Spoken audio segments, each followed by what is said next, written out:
Joining us live now, former RDF veteran of the Second Lebanon War, Benjamin Anthony. Ben, we haven't seen war between Israel and Lebanon since 2006, almost 20 years, but it's very close now. Do you see it spilling over? Thank you very much for having me.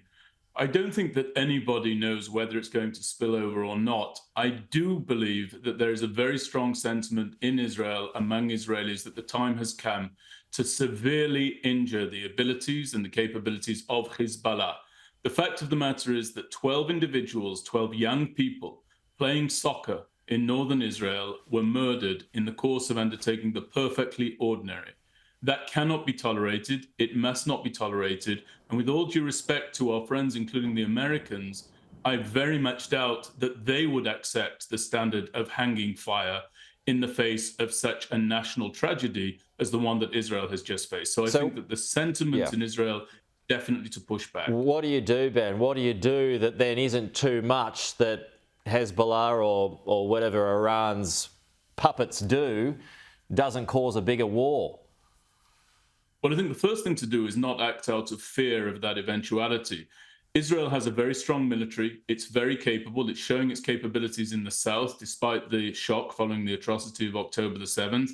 And if our guns should turn north and our intensity should focus on southern Lebanon and fighting Hezbollah, this terror proxy of Iran, we will be victorious. But your question is right. When one escalates, one can never know where that will end. That's why we should act confidently, carefully, in a very calculated way, but ready to wage war until we destroy the capabilities of Hezbollah. Yeah, well noted that Hezbollah is a much tougher opponent than Hamas is. So just talk about what your experiences were in war with Lebanon. Well, when I was in war in 2006 during the Second Lebanon War, we did not have the Iron Dome system, this aerial defense system that is arrayed across the state of Israel. And what that meant was that Hezbollah's rocket and missile arsenal, if triggered, a rocket went up and a rocket went down, and it went down inside Israel, all the way down to the northern city of Haifa in many, many cases.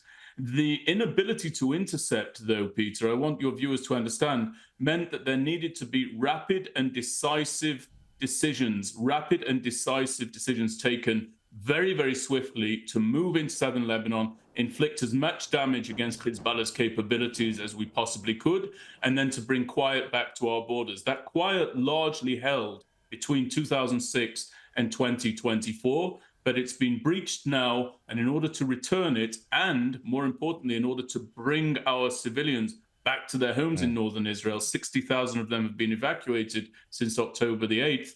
In order to do that, we need to move forward, make those bold decisions, and take the fight to our enemy. And dare I say it, we also ought to be striking inside Iran. It's Iran who has supplied these capabilities. It's Iran who supplied this know-how. And it's time to cut off, in my opinion, the head of the snake, at least in terms of its military capabilities and will against the state of Israel. Okay, well, as that story progresses, we'll come back to you, Ben, but really appreciate your time this morning and your insight. Thank you. We'll talk to you soon.